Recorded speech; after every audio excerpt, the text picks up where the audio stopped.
I remember the air tasted like rust when they told me I'd been chosen. The Vox slate on the wall spoke my designation in a tone that belonged to no one, and the whole hab tier seemed to hold its breath. I'd been repairing a cracked vapor line, hands black with sealant, when the lumen strips along the corridor flared from their usual sick yellow to the hard white reserved for decree. The pipe stuttered under my palm, coughing steam, as if the hive itself had felt the summons and wanted to recoil. 2 enforcers waited at the stairhead. Their visors showed nothing of their eyes, only my reflection doubled and small. Between them stood a thin administratum, adept with a data slate and a mouth like a measuring line. He did not speak my name again. He only tilted the slate to confirm that I matched the numbers. In the hive, numbers are truer than faces. Neighbors watched from doorways, pretending not to, incense smoke curling out of cramped shrines. One child traced the imperial aquila on a cracked tile with a finger, mouthing a prayer she had not lived long enough to understand. My aunt stood behind the grate of our hab door. She didn't call out. She pressed 2 fingers to the metal and bowed her head, the way we do when someone is already half a ghost. The adept marked the slate. "Sacred service," he said, as if he were listing a ration. The enforcers turned, and I followed because there was nothing else to do. There is a kind of silence that passes through the hive when decree walks by, a hush, not of reverence, but of survival. We moved through corridors that had been my whole world, and they receded from me like a dream. Stairs slick with condensed breath, rust prints from 1,000 hands on the rails, a shrine carved from a machine casing, its tiny brazier guttering. We passed the chute where the lower tiers burned refuse, and sometimes what was left of those who fell. Above it, a strip of paint had once spelled edicts. Now it was only blisters and ash. The lift groaned us upward through the hive's throat. At certain levels the air thinned, and the taste of rust softened to something colder. Through the grillwork I saw the tiers pass like ribs. Manufactorum stacks belched out their familiar incense of promethium and shame. Then those too fell away, replaced by cleaner halls where the walls wore the aquila whole instead of chipped. At level 88, we joined a column. Others had been taken from their lives, a Vox scribe with ink-stained hands, a water debt evader, a grandmother with a pilgrim's rosary wound 3 times round her wrist, a boy whose head barely reached my shoulder. None of us wore shackles. They were not needed. The weight of decree is heavier.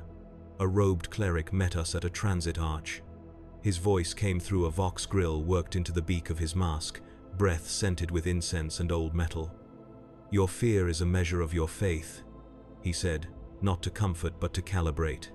"Do not resist the Emperor's will." Behind the cleric, a shuttle rested on a track like an arrow nocked. Its hull bore prayers etched so deep the letters had become wounds. A thin fog of sanctified oil hung about the ramp. I thought of the shrines back home, of the cheap candles that never quite masked the smell of damp. Here the scent of devotion was clean and sharp, filed to an edge. We boarded. The seats were steel. The hymn that rose from the hidden Vox was not the loud wall-thumping chant of the lower tiers. This was a careful thread of sound, steady as a surgeon's hand. Enforcers sealed the ramp. The hive, which had been everything, became a black column in a window no larger than a book. No one asked where we were going. We already knew the direction, if not the map, upward, inward, toward the place where prayers end and the accounting begins. A woman across from me, ink-stained Vox scribe, held her hands as if a stylus still lived between her fingers. The boy stared at the floor and moved his lips soundlessly. Somewhere in the cabin, someone whispered the common catechism, the one we teach children so they will have a shape for their fear. In his shadow, I burn. In his light, I break. In his name, I rise. The shuttle climbed into cleaner air. Lightning sketched the armor of the hive's outer plates. Beyond them, a second shape hung against the sky, too regular to be a cloud, too large to be anything made for men. The administratum calls such things by numbers and functions. The ecclesiarchy calls them sanctums.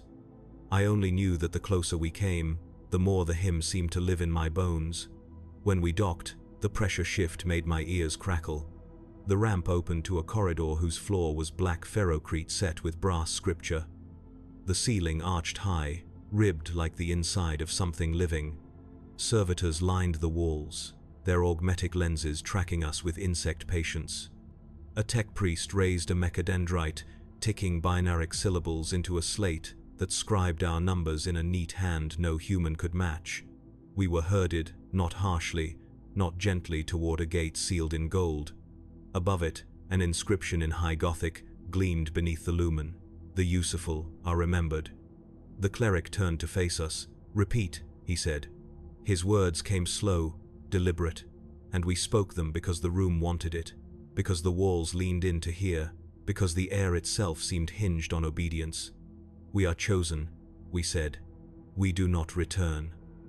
The gate sighed open. The hymn did not swell. It narrowed, grew tighter, until it rested somewhere under the breastbone like a hand. I felt the hive fall away for the last time. I stepped through. The corridor beyond the golden gate narrowed like the throat of something vast. Every step sounded heavier than the last, as though the stone beneath our boots recognized what we were walking toward. The hymn that had settled beneath my ribs didn't fade. It tightened, drawn out into a single steady note that seemed to echo inside my skull more than in the air. Enforcers peeled away at the first junction, leaving only the clerics and the column of us 30, maybe 40 souls pressed into a silence that no one dared to break. A hollow wind slid through the passage, carrying with it the faint tang of incense and iron. Somewhere ahead, a bell tolled once. Not a sound for the living, but a sound that counted. I walked with my head lowered, not in reverence but because the walls loomed so high they made me feel small enough to vanish. Each surface was carved with scriptural channels, hundreds, thousands of engraved High Gothic prayers. Some had been inlaid with gold leaf long since dulled. Others were black with soot and candle wax. It wasn't decoration. It was proof. Proof of how many had passed this way before. A cleric near the front lifted a censer. Smoke drifted down the line. The smell wasn't like the cheap wax we burned in the Hab shrines back home. This smoke was sharp, biting, too clean. It reminded me of the moment just before a circuit overheats when the air tastes like metal. The woman with ink-stained fingers coughed softly and covered her mouth. A servitor trailing the line adjusted a valve on its chest, and the air thickened again. The corridor opened into a chamber too wide to belong to anything built by human hands. Pillars rose like the bones of a buried titan. In the center, rows of low stone plinths formed an orderly maze, each bearing a set of restraints and the faint glimmer of surgical interfaces. Vox speakers mounted high in the archways whispered a litany on a low loop. "We are chosen. We do not return. We are chosen. We do not return." The anchor line folded into itself over and over until it was less like words and more like the hum of a great machine. The boy beside me, the one whose lips had moved on the shuttle, tightened his fists and tried to keep his breathing steady. His whisper barely rose above the smoke. "I don't want to." No one answered him. There was nothing to say. Clerics formed two lines along the chamber walls. One by one, they began to separate us. A hand on a shoulder, a gesture toward a plinth. It wasn't violent. That was the cruelest part. Each movement was calm, rehearsed, as though they'd done this 1,000 times before. Perhaps they had. My turn came with no warning. A robed figure guided me to a plinth near the center of the room. The surface was cool beneath my palms. Restraints clicked around wrists and ankles, soft at first, then locking into their true strength. I thought of the vapor line I'd been fixing hours earlier, of the way the sealant smeared across my hands. I tried to remember the smell of the hive air before rust and decree had filled it. The first vision came as the hymn rose. It wasn't a voice or a picture. It was weight, a pressure at the back of my skull, as if something ancient and endless was turning its gaze toward me.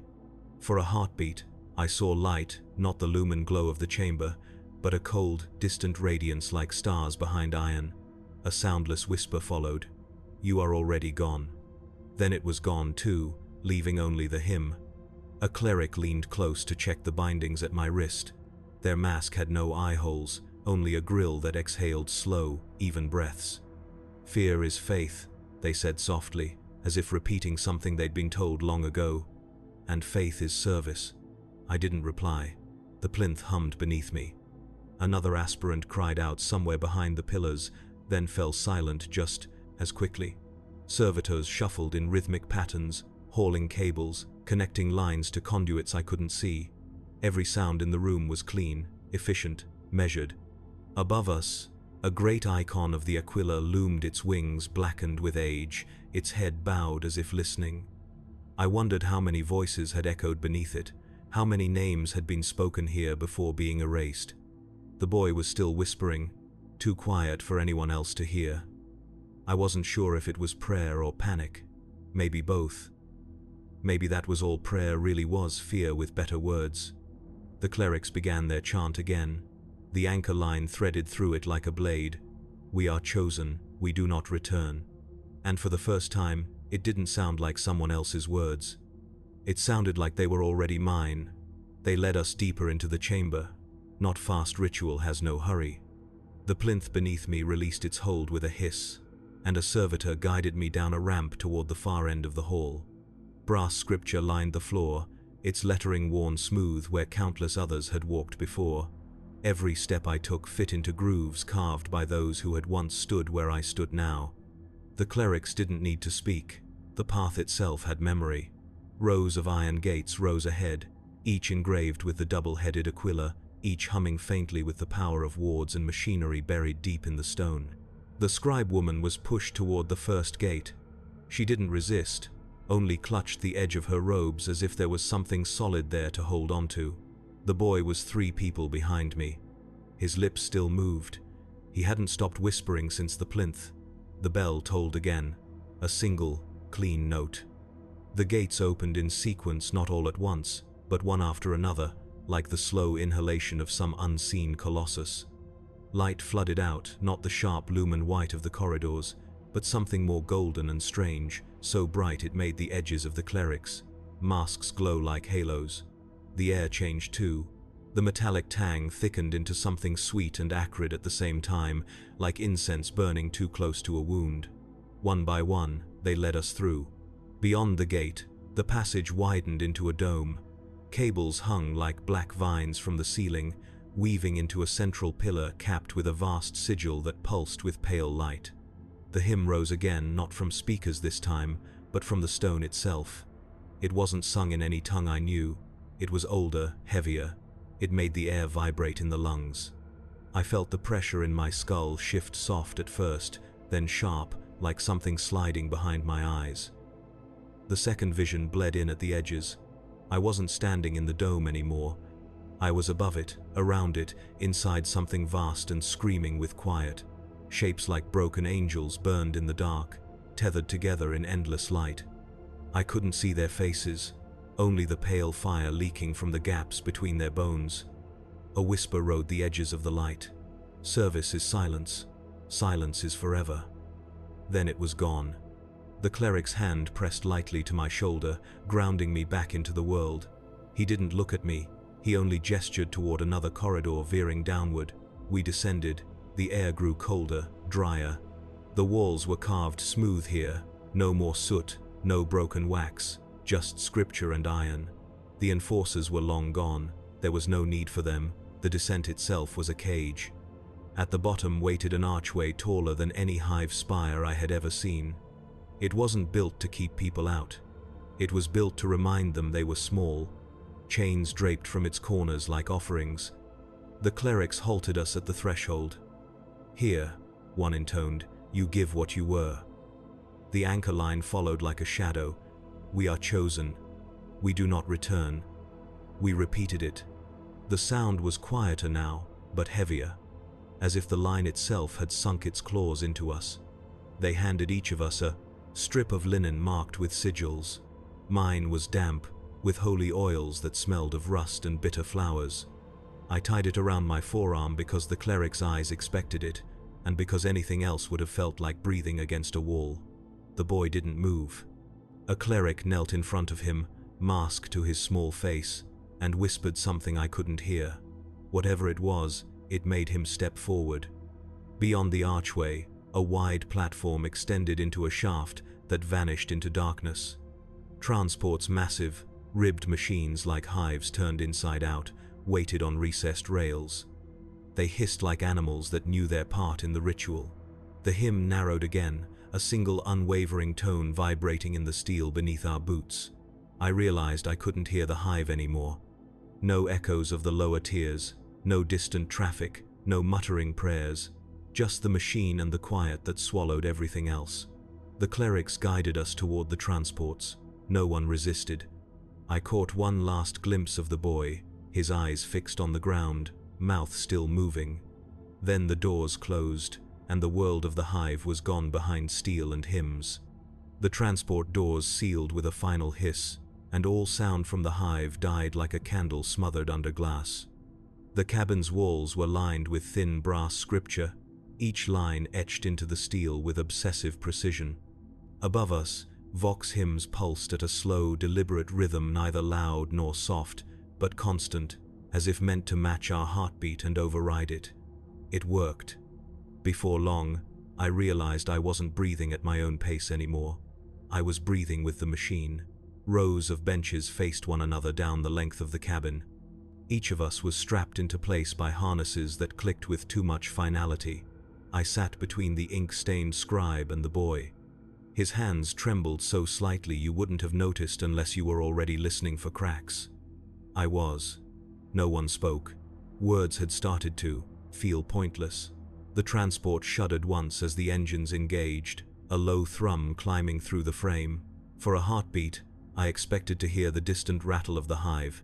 Instead, there was only silence, and the deep mechanical sigh of the transport descending into the sanctum below. The cleric in the forward compartment didn't face us. They stood with hands clasped behind their back, mask tilted slightly upward like they were listening to something none of us could hear. When they finally spoke, their voice was folded into the hymn itself, as if the words had always been there. The Emperor sees, the Emperor knows. We descend to his light. The anchor line followed, drifting through the Vox without a single human inflection. We are chosen. We do not return. I repeated it in my head. Not because I believed it, because the silence left me nowhere to hide from it. The transport plunged deeper.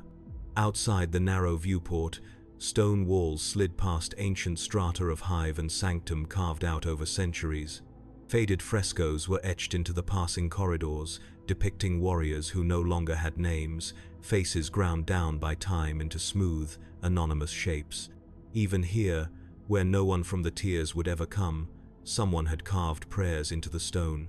The scribe beside me muttered something I couldn't quite catch, the words slipping between the hymn's rhythm. The boy just stared straight ahead, as if afraid to blink. His lips no longer moved. After what felt like hours or maybe only minutes, the hymn shifted. It wasn't louder. It changed key, just slightly, like a breath drawn before a final word. The cleric turned toward us for the first time, their mask reflecting the brass light of the cabin. "Those who pass beyond this gate," they said, "do not speak of what they see," as if we'd ever have the chance to. The transport began to slow.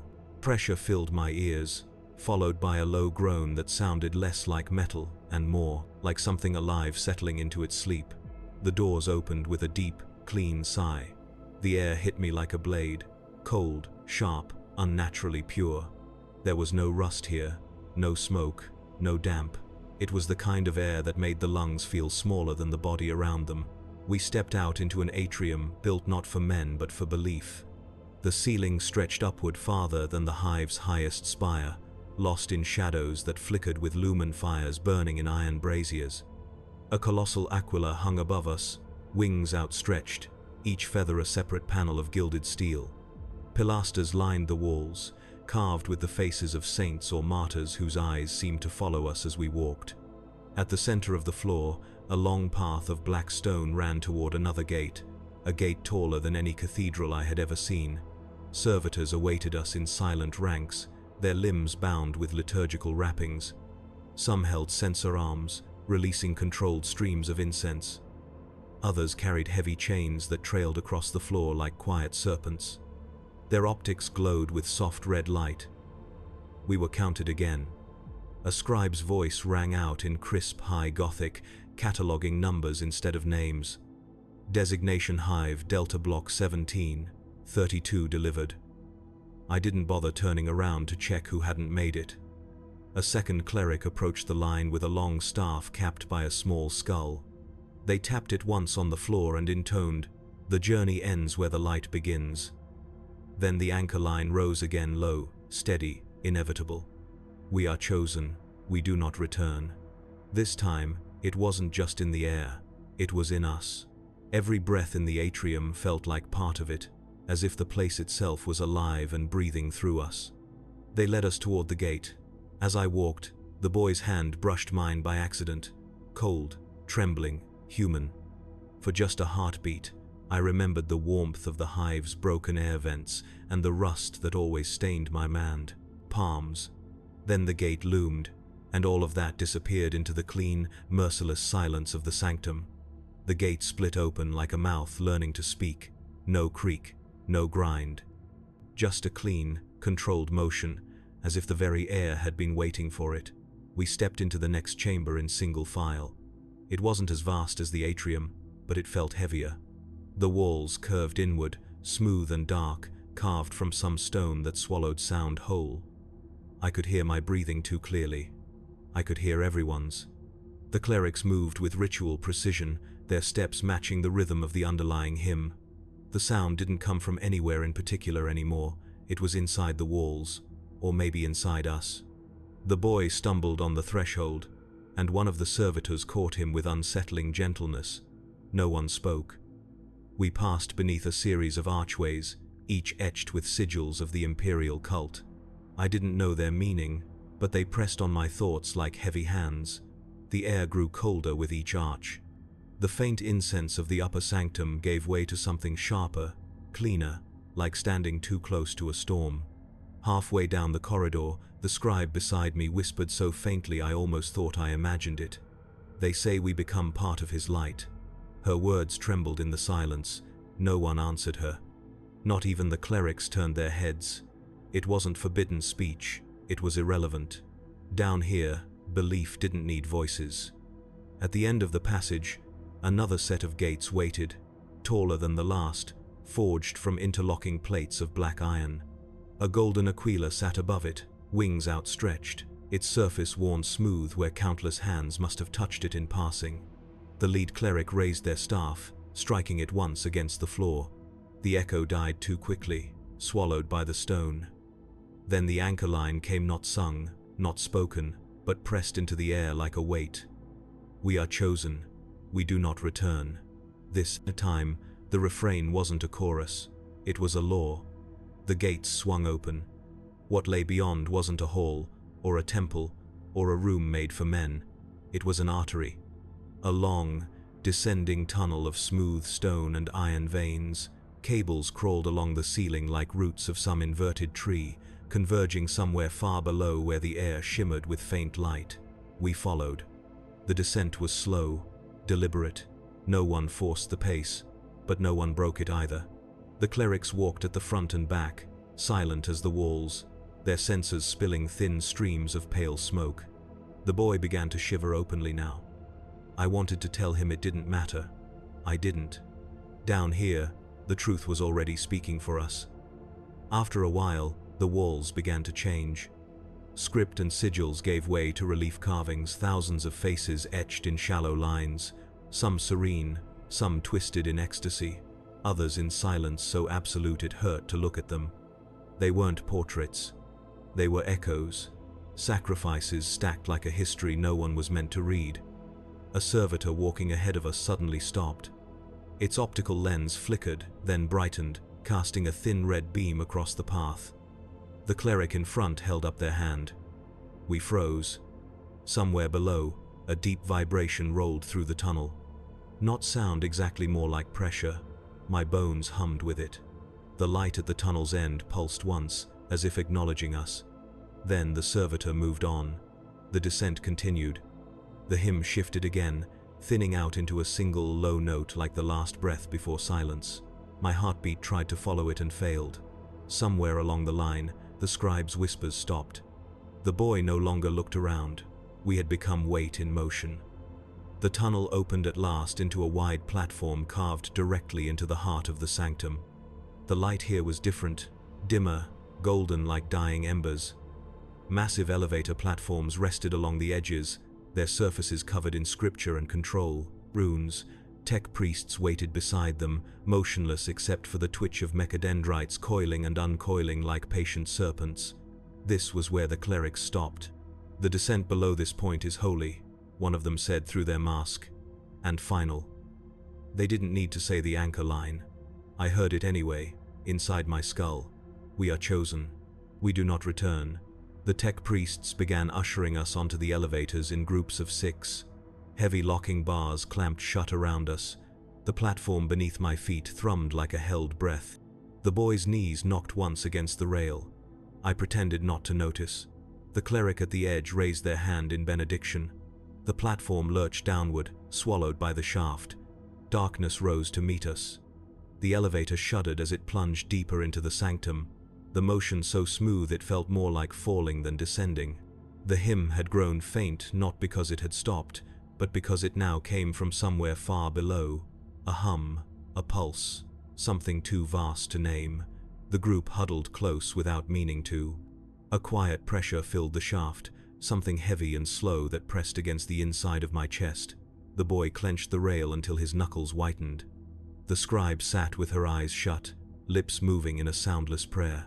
No one else dared speak. It wasn't silence down here, it was listening. Through the grated sides of the platform, layers of architecture slid past old hive strata, giving way to smooth walls of black stone, then iron, then something I didn't recognize.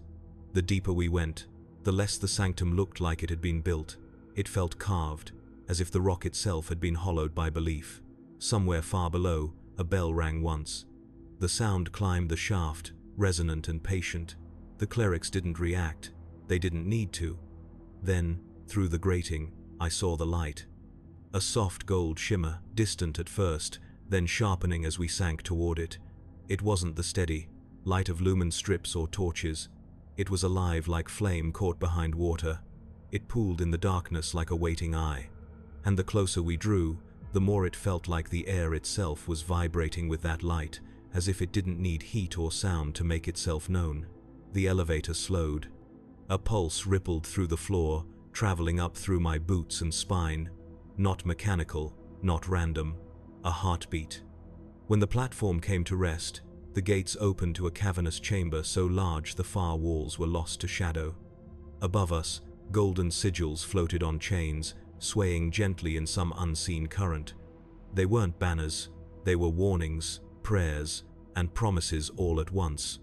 Beneath them, in the center of the chamber, lay a procession of ascending steps that led toward a single, towering structure, a throne of blackened metal, surrounded by conduits and crowned in light. It wasn't the golden throne. I knew enough catechisms to know that no one ever saw that. But it was something tied to it. Something made to feed it. A procession of acolytes moved along the perimeter of the chamber, their robes whispering against the stone. Some carried censers, others scrolls, others nothing but their own silence. Every step they took fell into the same rhythm, a heartbeat echoing the light above. A single cleric stepped forward from our escort line. Their voice rang out through the chamber, amplified not by volume but by weight. From the rust and the breath of the hive, they intoned, "They are given." The anchor line followed, soft this time, threading through the hymn. "We are chosen. We do not return." The crowd of acolytes whispered it back like an echo, over and over. A tide building, cresting, never breaking. We were herded down a wide black stairway that curved toward the center dais. As we walked, the carvings on the floor changed. Gone were the scripture lines and imperial creeds. Here, the words were more fragmented, older, scorched into the stone instead of etched. I couldn't read them, but I could feel their weight. My breath fell into the rhythm, whether I wanted it to or not. Halfway down, the boy stumbled again. This time no servitor caught him. The cleric behind simply placed a hand on his shoulder, steadying him like a machine would steady a loose part. His eyes were wide, caught between terror and something worse. Resignation. We reached the bottom. The air was warm now, not from heat but from the pressure of the light. It soaked into skin, into lungs, like a presence that left no space for thought. The clerics arranged us into 2 lines on either side of the path, leading to the central structure. A bell tolled again, closer, deeper. The hymn aligned with it, every note a perfect match. For a moment, the chamber didn't feel like a room at all. It felt like a throat preparing to swallow. The cleric nearest me lowered their mask just enough that I could see the bottom of their jaw. Their voice was almost gentle. "There is no fear down here," they said. "Only the Emperor." They looked ahead again. Whatever humanity they still had didn't matter. Down here, everyone belonged to something else. I glanced up at the throne. It was waiting. The clerics did not let us stand for long at the edge of the chamber. They moved with practiced ease, splitting the line and guiding us down a broad stone walkway that cut across the sanctum like the spine of some buried titan. The further we walked, the warmer the air became, not like heat from a furnace, but the living heat of something vast and awake. Above us, the golden sigils swayed gently, their chains creaking against the vaulted ceiling. The light they threw down was uneven, rippling like the surface of disturbed water. It made faces blur and edges smear, as if the world itself was losing focus. I realized then how deep we must have come. There were no echoes here. The sanctum absorbed everything. The clerics halted us at the base of a wide dais that rose toward the towering structure at the center of the chamber. It wasn't a throne in the sense of something meant to be sat upon. It was a mechanism, a lattice of blackened metal and ivory conduits, wrapped in runes and cable-like roots around a heart. I could see where the lines vanished upward, trailing out of sight toward whatever was above. Servitors flanked the machine in tight rows. Their torsos had been fused into metal frames, mouths sealed with soldered prayer marks. Their eyes glowed dim amber, blinking in precise intervals. They watched without watching. The cleric in front raised their staff. "Behold the mercy of the throne," they intoned, their voice magnified by hidden vox amplifiers. The hymn surged again, no longer distant. Here, it was inside the walls, the floor, the very marrow of the stone. Each note seemed to stretch, pulling our breath with it. "We are chosen. We do not return." The refrain rolled through the chamber like a tide. A figure emerged from the shadows at the base of the machine, a tech priest draped in crimson, their body a tangle of mechadendrites and humming augmetics. Their human mouth was long gone, replaced by a metallic vox grill that hissed before it spoke. "Designation complete," it rasped. "Subjects prepared for integration cycle." Integration. The word fit like a knife in a lock. The acolytes began separating us again, small groups this time, arranged along the circular perimeter of the dais. The air was thick now, not with smoke or incense, but with that humming light, that pressure crawling beneath the skin. The scribe was pulled from my side and guided toward one of the steel-framed alcoves lining the structure's base. I saw her mouth a prayer as they strapped her in. The boy clung to the rail until one of the servitors gently pried his fingers away. The second vision came not in a flash, but like a tide rising without sound. I saw not the chamber, not the servitors, not the clerics. I saw an ocean of faces suspended in gold, not dead, not alive, caught, a river of thought flowing upward toward something too bright to name. The sound that came with it was not a voice but a chorus of breathing, endless and synchronized. "We are chosen, we do not return." When my eyes cleared, the hymn was still there, but softer. Or maybe I was just hearing less of myself. The clerics moved with mechanical grace, positioning us at the foot of the machine. I could feel its presence now, a slow, rhythmic pulse that wasn't heat, wasn't light, something older, something vast. The tech priest raised its arms, and the lights embedded in the conduits flared like veins catching fire.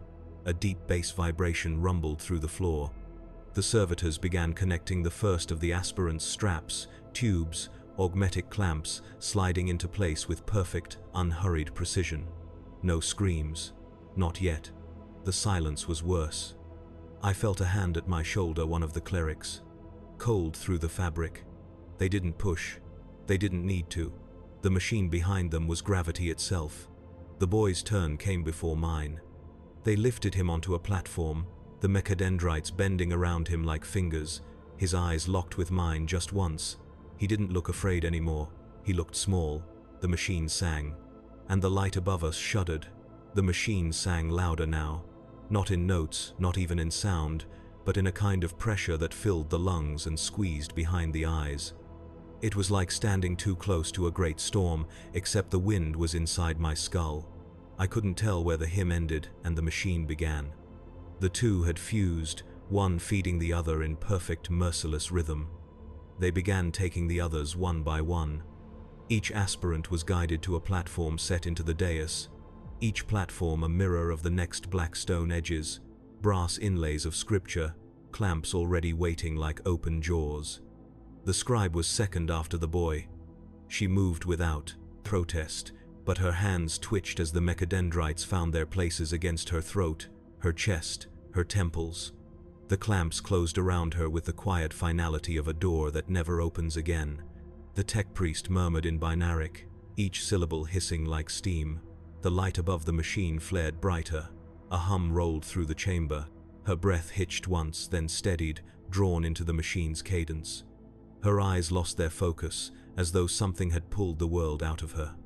We are chosen, we do not return.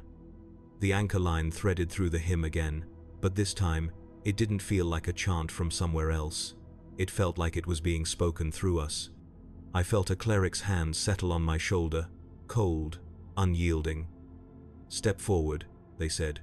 I didn't, not right away. My legs hesitated, not out of rebellion, just from the small human instinct that still whispered in the back of my skull. But hesitation didn't belong here. A servitor moved in behind me, its pincer arm gently pressing against my spine. I walked.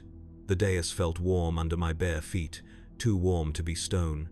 Up close, the machine was worse. Its surface wasn't smooth like a throne. It was alive with channels and veins of pulsing light, the conduits twitching like the slow breath of some buried beast. It smelled faintly of oil, copper, and burned air. The clerics guided me toward the third platform. I saw what had become of the first two, their faces slack, eyes rolled slightly upward, lips parted just enough to let the machine's breath pass through them. Not dead, not alive, held. A cable slid into place at the base of my neck. It didn't hurt. That was the most terrifying part. I expected pain. Instead, it felt like being unthreaded. The tech priest spoke again through the vox. Integration sequence initialized. The vision came hard. I was standing on a shoreline that wasn't a shoreline at all, a black gulf stretching into light. Thousands, no, millions of figures knelt along its edge, their mouths open in silent song. Above them burned a star so bright it seemed to crush the world beneath it. Its light poured through them, into them, out of them, and they didn't move. They didn't need to. "You are already here," the whisper said. "All of you are." The weight in my skull swelled until I thought it would split. Then it broke, like a wave cresting over the shore. I gasped as air rushed back into my lungs. The clerics tightened the restraints. The machine's hum bled into me, slow and patient. The boy on the first platform no longer moved. The scribe's chest rose and fell in perfect rhythm with the machine. I knew, even before it happened, that soon mine would too. The anchor line rose again, not as speech, not as chorus, but as breath shared between all of us. We are chosen, we do not return. And the worst part wasn't that I heard it. The worst part was that, this time, I whispered it too. I didn't feel my body anymore. The machine's hum had replaced everything: my heartbeat, my breath, even the memory of how air was supposed to feel inside my lungs. The clamps held me in place, but it was the sound, that terrible, perfect sound, that kept me still. The scribe was no longer trembling. The boy no longer blinked. Their chests rose and fell in a rhythm that belonged to the sanctum, not to them. And in that moment, I understood why no one fought. Fighting would have required a me that still existed. That had already begun to dissolve. The tech priest's mechadendrites whirred softly, adjusting connections. Sequence harmonized. The vox rasped, its voice like metal dragged across glass. Subjects aligned. The clerics began their chorus, not loud, not grand, but measured. Perfect. "We are chosen, we do not return." The chamber answered them. The walls pulsed with the refrain. The sigils above swayed. and the machine exhaled. Something brushed against my different thoughts like a hand across still water. That was when the third vision came. I wasn't in the sanctum anymore. I stood on a plane of blinding light, stretching without horizon. An ocean of people knelt in rows that vanished into infinity. They were not individuals, they were shapes, currents of faith woven together into one immense tide. Above us, something vast stirred, not a face, not a voice, just a will, heavy and ancient. The tide bent its head, and so did I. You are his. The light collapsed inward. When I opened my eyes, the chamber was back. The machine towered overhead, the light beating in time with my pulse. No, not mine anymore. It's...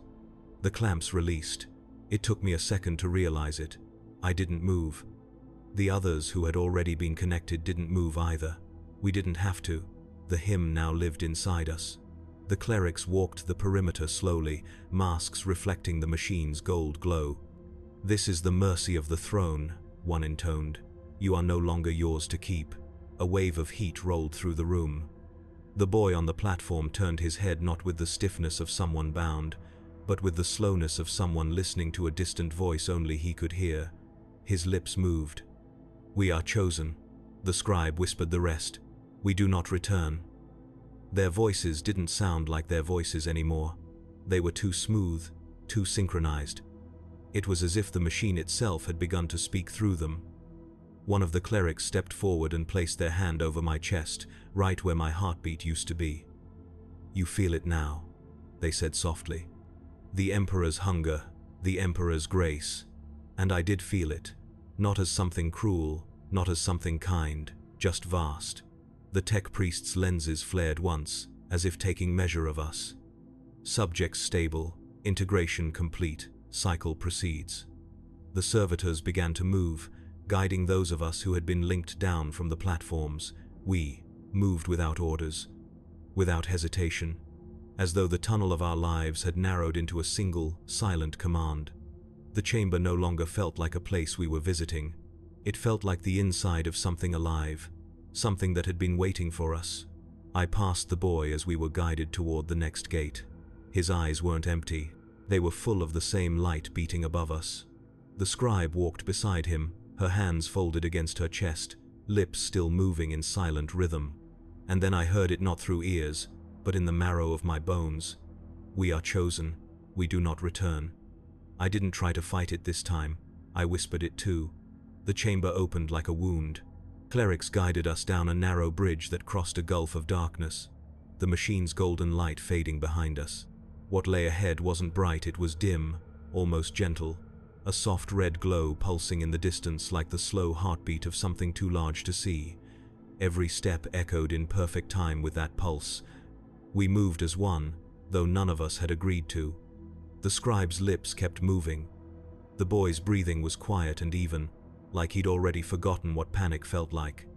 I could still feel the machine inside me, humming just beneath the ribs, as though the sanctum itself was breathing through me. The bridge ended at an arch of blackened iron. Beyond it lay a wide circular chamber. There were no banners, no scriptural flourishes here, only walls of smooth stone etched with shallow lines, like veins cut into flesh. At the center stood a raised altar platform, surrounded by concentric rings of channels carved into the floor. They were dry for now, but stained dark with something old. The clerics fanned out around the perimeter like shadows peeling from the walls. Their voices began to rise in soft, rhythmic unison, not shouting, not singing, a liturgy of precision. "We are chosen, we do not return." This time, no one answered. We didn't have to. The words slid into the air like they already belonged there. Servitors moved soundlessly, carrying objects I couldn't fully see through the thick red light sensors, chains, wide copper bowls that reflected everything but showed nothing. The altar was prepared with movements too perfect to be rehearsed. This was no performance. This was a cycle. The scribe was chosen first. Two clerics approached her without speaking, guiding her to the steps. She walked without hesitation, her feet steady on the cold stone. She didn't look back. I wanted to call her name, but I couldn't remember it anymore. She lay down on the altar as if she'd been born for it. The clerics bound her wrists and ankles with iron cuffs that clicked softly into place. The mechadendrites descended from the shadows overhead, not like the precise machinery of the earlier integration, but slower, deliberate, almost tender. The hymn shifted, no longer the machine song. Something older, something alive. The first cut was silent, no scream. The light in the chamber pulsed once. The smell hit us a heartbeat later. Iron and ash, mingling with incense. No one moved. The boy's turn came next. He didn't tremble this time. He walked like the scribe had, quiet and sure, as if the idea of refusing had dissolved somewhere on the elevator. The clerics didn't need to hold him. He lay down beneath the descending wires and copper arms, staring upward as if trying to see something through the stone. The pulse quickened. The red light deepened. A murmur ran through the clerics, not joy, not sorrow. Ritual. The anchor line bled into everything. We are chosen. We do not return. It wasn't chanted at us. It was through us now, threading into the marrow. A part of me wanted to turn away. Another part, the part the machine had claimed, kept me still. My turn came. The altar stone was warmer than it should have been. I lay back and stared up at the vaulted ceiling, tracing the faint outlines of the sigils, hidden in the red light. They seemed to move. Or maybe I did. A single cleric leaned close to my ear. "The throne feeds," they whispered. "And so we live another day." I closed my eyes. The red glow bled through the darkness anyway. They unbound me from the altar and moved me to the edge of the chamber, where the air still trembled faintly with the echo of what had happened before. The scribe was already gone, swallowed by the shadows beyond the crimson light.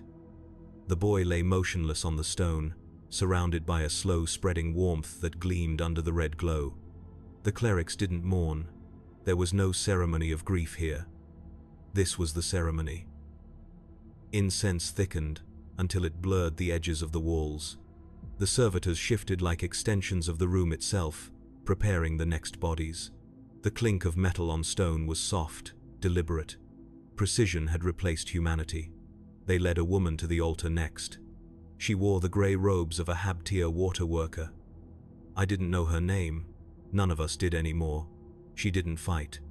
She closed her eyes before the clamps touched her wrists, as if she had seen this place before in a dream. When the knife slid through the silence, no one flinched. The clerics weren't trying to be cruel.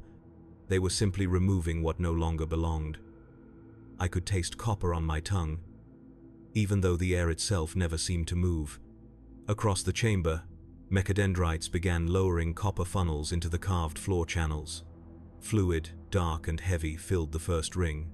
A faint shimmer ran along the stone, following the grooves outward in precise, spiraling patterns. The smell was almost sweet now, mixed with the perfume of burned oils.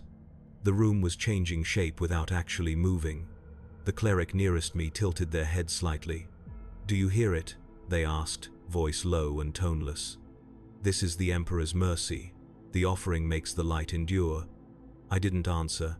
I wasn't sure the sound leaving my mouth would even be mine anymore. The chamber pulsed once, like the heart beneath the stone had acknowledged what was being fed to it. The servitors raised their heads in unison, optic lenses glowing brighter for a breath, and then they returned to their endless, clean movements. One by one, the chosen lay on the altar and became part of the cycle. The red light deepened with every body. I counted without meaning to. By the time the 11th offering was made, counting felt pointless. This place had already decided how many it would take. A murmur slid through the clerics, not a chant, not the anchor line, but something older.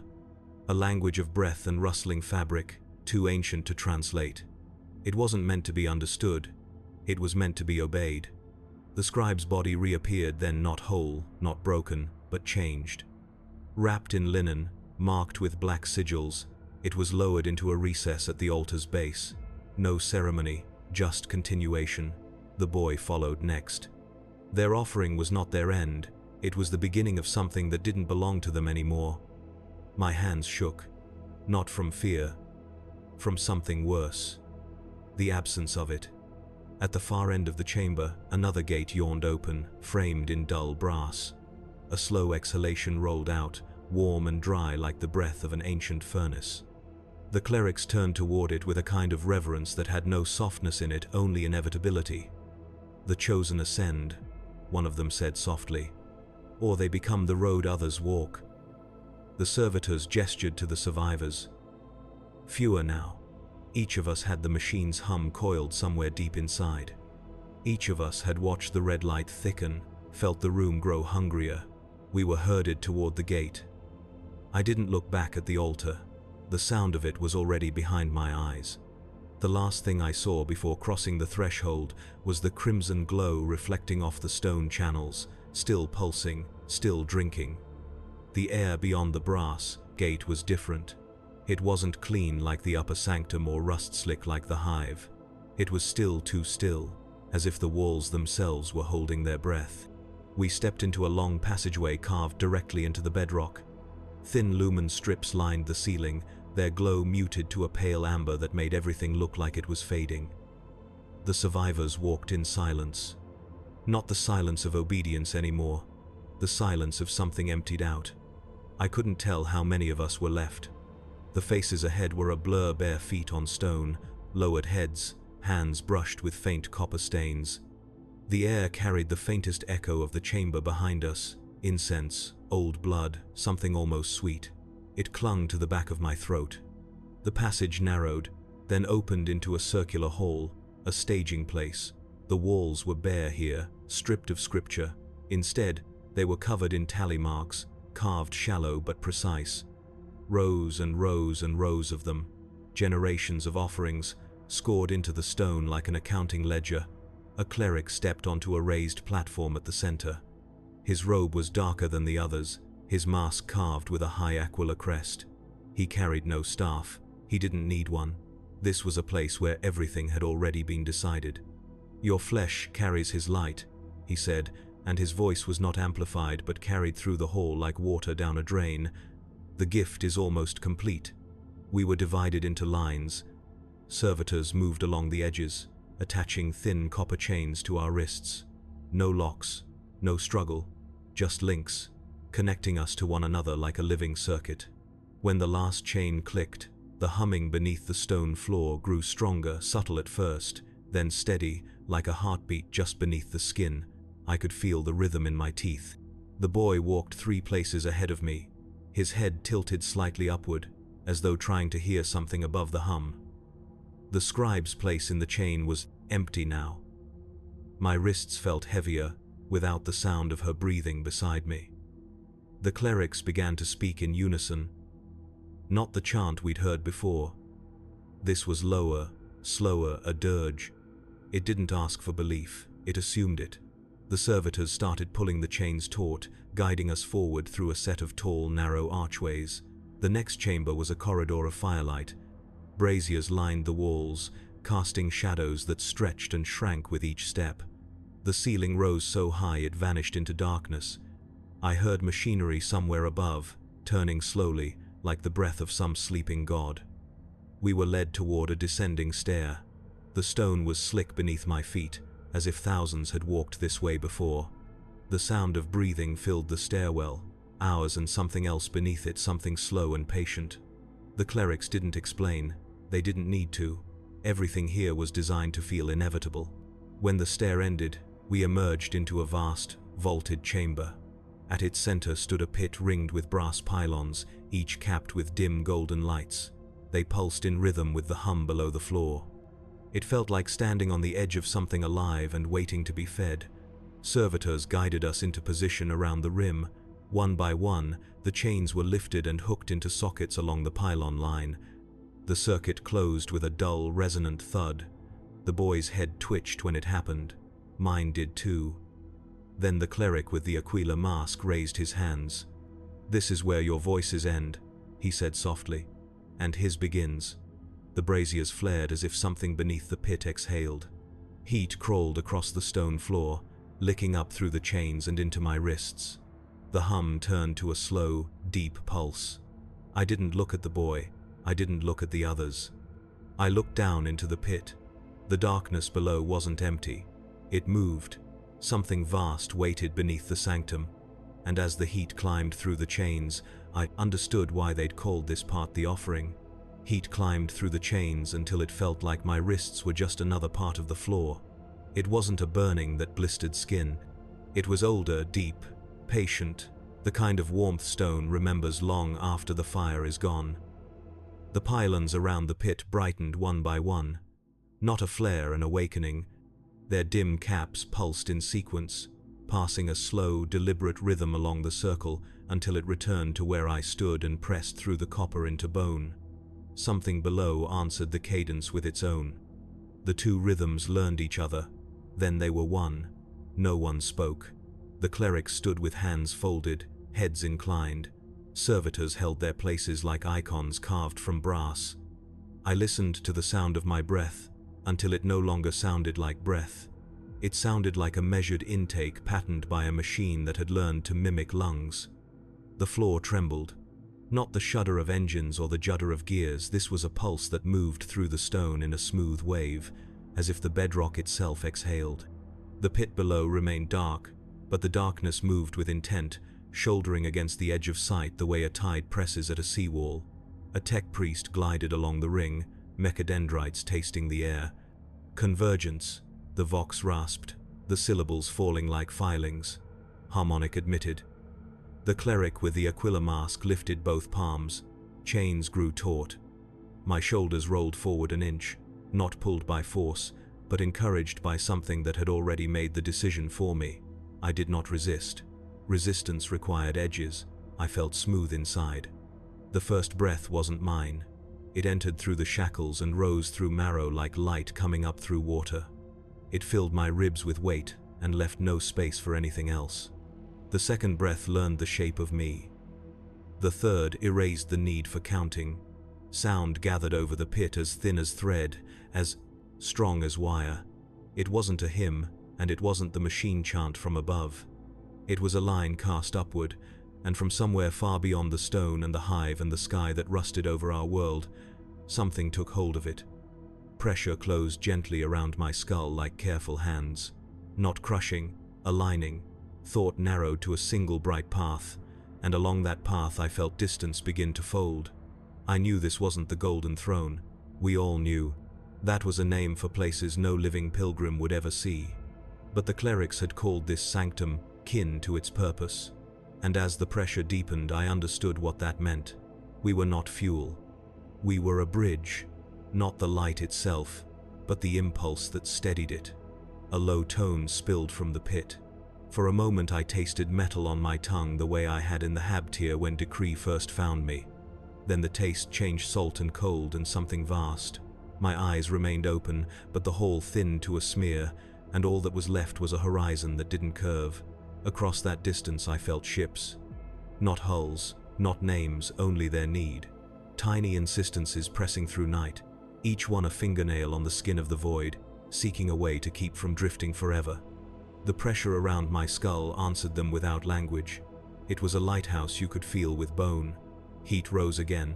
The pylons struck their rhythm, and the chains hummed. The survivors around the rim straightened as if pulled by a single breath. I looked for the boy without turning my head. I couldn't see him, but I knew where he was as surely as I knew my own hands. 3 places ahead, spine aligned, eyes lifted to nothing. The exactness was not mine. It belonged to the ring. The clerics' voices entered at the edges, faint, directionless, like smoke finding gaps in a wall. They did not chant instructions. They named certainties. Light endures. The path holds. The Emperor is. The words did not touch the part of me that had learned to listen upward. They were for what remained of our ears. Another tone, deeper, the darkness in the pit flexed. In the corner of vision, the braziers leaned away from it, flames stretching thin, heat braided with cold until they were the same. I thought of the scribe's hands, stained with ink that would never dry now. Of the boy's lips, moving until they didn't need to. Their absence did not feel like loss. It felt like completion, something cut to measure and slotted where it belonged. Thought thinned further. The line cast out from the pit did not stop at ships. It brushed past them, farther, until it met a pressure that wasn't night at all. It was a tension, old as history, heavy as a world. It didn't look back. Looking requires eyes. It simply was, and the being of it poured through the line as easily as breath. Not comfort, not command.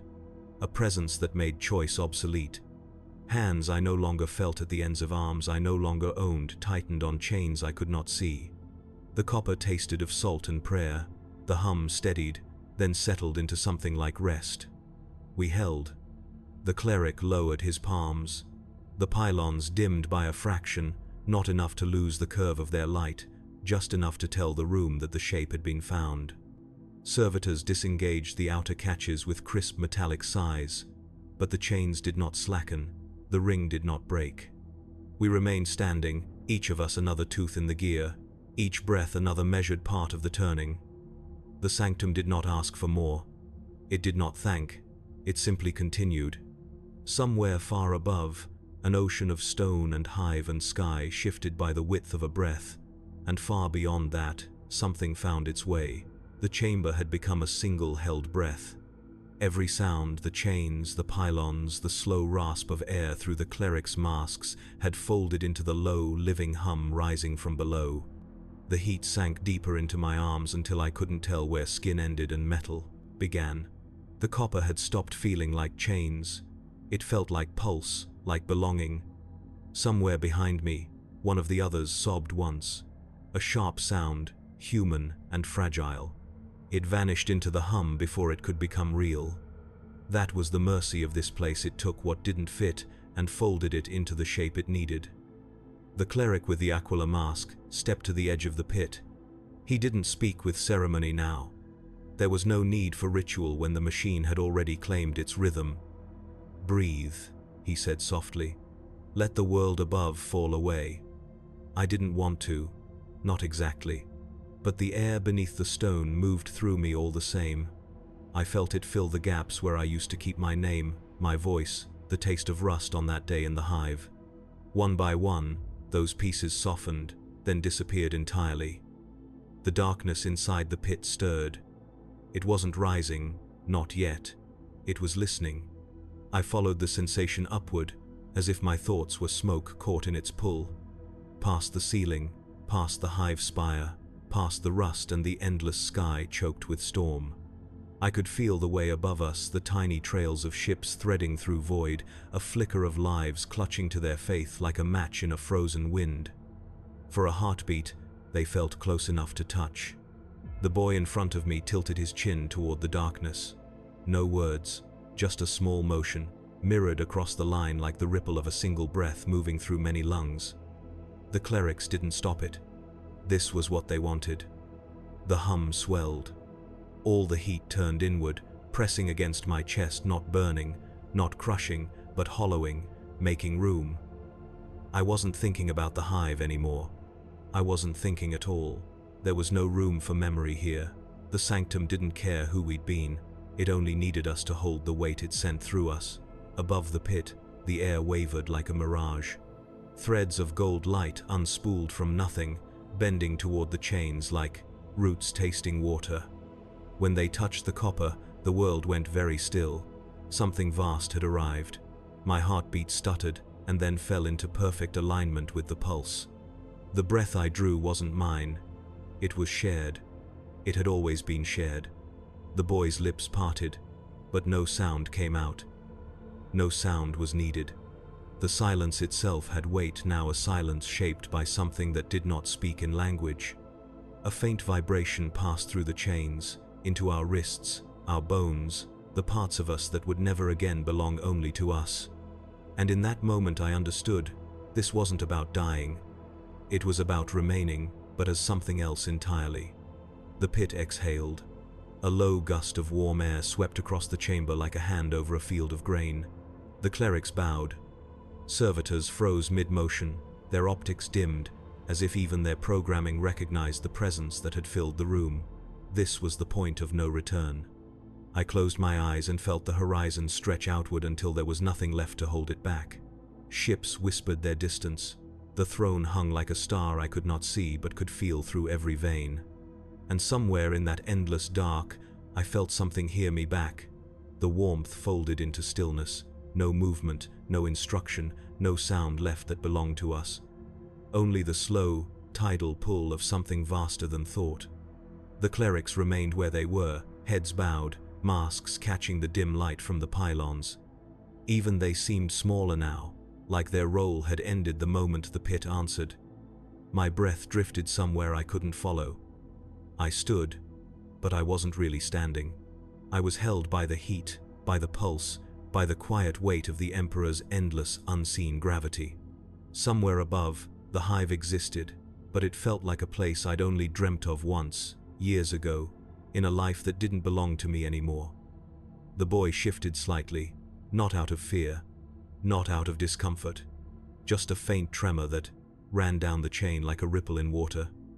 I felt it. We all did. And in that moment, I understood. We were no longer separate. The chain was not binding us together, it was us together. The cleric with the Aquila mask turned to face the pit fully. For a breath, his voice was human again. Let it take you.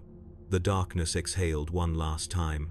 Golden light burst upward, not a blaze, not a blinding flare, but a steady, controlled surge, like a heartbeat finding its cadence after a long sleep.